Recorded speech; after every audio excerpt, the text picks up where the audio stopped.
បាទសួស្តីបងប្អូនទាំងអស់គ្នាថ្ងៃមុនបាទយើងជួបគ្នានៅវីដេអូទី1បាទពីរបៀបទិញ account DistroKid សម្រាប់យើងធ្វើការផុសបទចម្រៀង original ក៏បាន AI ក៏បាននៅក្នុងកម្មវិធីហ្នឹងដើម្បីយើងរកប្រាក់ចំណូលបន្ថែមអញ្ចឹងបងប្អូនបាទនៅវីដេអូមុនខ្ញុំបានបង្រៀនបងប្អូនរួចហើយតាក់ទងជាមួយនឹងបាទការទិញ account DistroKid ដែលបាទសម្រាប់ធ្វើការផុសចឹងណាបាទហើយនៅវីដេអូនេះគឺយើងមកបន្តមេរៀនយើងទៀតតាក់ទងជាមួយនឹងការដាក់ព័ត៌មានបាទព័ត៌មាន profile យើងណាបាទដាក់ចូលទៅក្នុងកម្មវិធី DistroKid បំពេញព័ត៌មានបាទឲ្យបានត្រឹមត្រូវ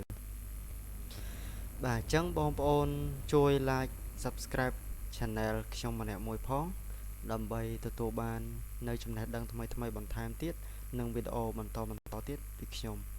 បាទអញ្ចឹងយើងចូលទៅធ្វើទាំងអស់គ្នាបាទអានេះខ្ញុំបំពេញព័ត៌មានហើយបាទអញ្ចឹងបងប្អូនធ្វើនៅក្នុងទូរស័ព្ទក៏បានបងប្អូនធ្វើនៅក្នុងកុំព្យូទ័រក៏បានដែរបាទជាដំបូងបងប្អូនចុចទៅកន្លែង profile នេះបងប្អូន log in account បងប្អូនទិញហើយសិនមកណាបាទបងប្អូន log in account ដែលបងប្អូនទិញរួចរាល់មកហើយបងប្អូនចូលកន្លែង profile បងប្អូនចុចពាក្យថា personal profile អូខេអញ្ចឹងវានាំយើងទៅនេះកន្លែងនេះបាទកន្លែង username នេះបងប្អូនធ្វើការដាក់ username របស់បងប្អូនមកបងប្អូនចូលចិត្តអីដាក់ហ្នឹងមកបងប្អូនបាទកន្លែងនេះឈ្មោះរបស់បងប្អូននេះឈ្មោះរបស់ខ្ញុំបងប្អូនដាក់ឈ្មោះបងប្អូនមកកន្លែង bio នេះបងប្អូនចង់ដាក់ក៏បានបងប្អូនមិនទាន់ដាក់ក៏បានដែរបាទតកតងជាមួយនឹង city នេះបងប្អូននៅភ្នំពេញដាក់ភ្នំពេញបងប្អូននៅកំពង់ស្ពឺបាទបងប្អូនដាក់កំពង់ស្ពឺទៅកន្លែងហ្នឹងណាហើយបន្ទាប់មកតកតងនឹងកន្លែង update picture កន្លែង update picture នេះបងប្អូនចុចមកបាទបងប្អូនចុច update picture របស់បងប្អូនមកអានេះខ្ញុំ update ហើយតកតងជាមួយនឹង Primary Revit បងប្អូនយកអង់គ្លេសមកកន្លែង secondary language ក៏អង់គ្លេសដែរតកតងជាមួយនឹងកន្លែងនេះគឺកន្លែងដែលដាក់ link social media របស់បងប្អូនណាបងប្អូនមាន Instagram ដាក់ Instagram TikTok មក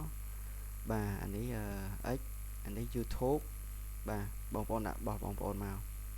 ហើយកន្លែងនេះ Facebook បាទបន្ទាប់មកទៀតយើងចូលទៅដល់កន្លែង category បងប្អូនឆ្លាញ់មួយណា songwriter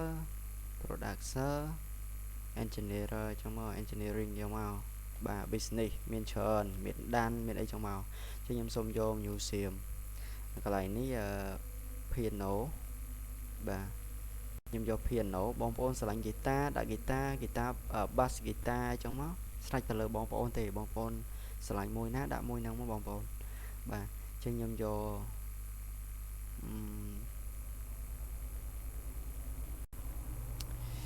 ខ្ញុំសូមយកអានេះខ្ញុំយកដដែលទៅខ្ញុំមិនដូរទេបាទ piano ដដែលចុះហើយកន្លែងនេះតកតងជាមួយនឹង favorite បាទកន្លែងនឹងដែរនេះខ្ញុំដាក់3នេះបើបងប្អូនឆ្លាញ់មួយណាបន្ថែមទៀតបងប្អូនដាក់ទៀតមកនេះវាមាន rock វាមាន big bang វាមានអីច្រើនទេបងប្អូនវាមានដានវាមាន hip hop បងប្អូនឆ្លាញ់ទាំងអស់ក៏បានដែរបាទចំពោះខ្ញុំសូមតែប៉ុណ្ណឹងបានណាបាទ Christian អានេះ Christian Blue បាទ comedy អីហ្នឹងមកបើបងប្អូនធ្វើពី electronic បងប្អូនដាក់ electronic ទៅបាទបងប្អូនឆ្លាញ់ដាក់ហ្នឹងទៅបងប្អូនកន្លែងហ្នឹងហើយកន្លែងនេះគឺយើងមិនបាច់ពេញចូលក៏បានដែរនេះកន្លែង Chrome នេះបាទបងប្អូនមិនបាច់ដាក់ទេតបមកតកតងជាមួយនឹងកន្លែងលេខទូរស័ព្ទបងប្អូនដាក់លេខទូរស័ព្ទរបស់បងប្អូនមកបាទហើយបងប្អូនចុចកន្លែង yes តបមកបងប្អូនចុច submit ពេលដែលបងប្អូនចុច submit ទៅវា alert លេខកូដ4ខ្ទង់ចូលទៅក្នុងទូរស័ព្ទដៃរបស់បងប្អូនអញ្ចឹងបងប្អូនបាទធ្វើការដាក់លេខ4ខ្ទង់ហ្នឹងទៅបាទជាការស្រេចតែប៉ុណ្្នឹងឯងបងប្អូនអញ្ចឹងតកតងជាមួយនឹងមេរៀនបន្ទាប់នេះដែរគឺមានតែប៉ុណ្្នឹងទេបាទបើមានកន្លែងណាខុសឆ្គងនិយាយទៅមិនសមរម្យអីសូមបងប្អូនអធិស្ឋានបាទបងប្អូនអាច comment បន្ថែមទៀតបងប្អូនអត់យល់កន្លែងណាបងប្អូនអាច comment នៅខាងក្រោម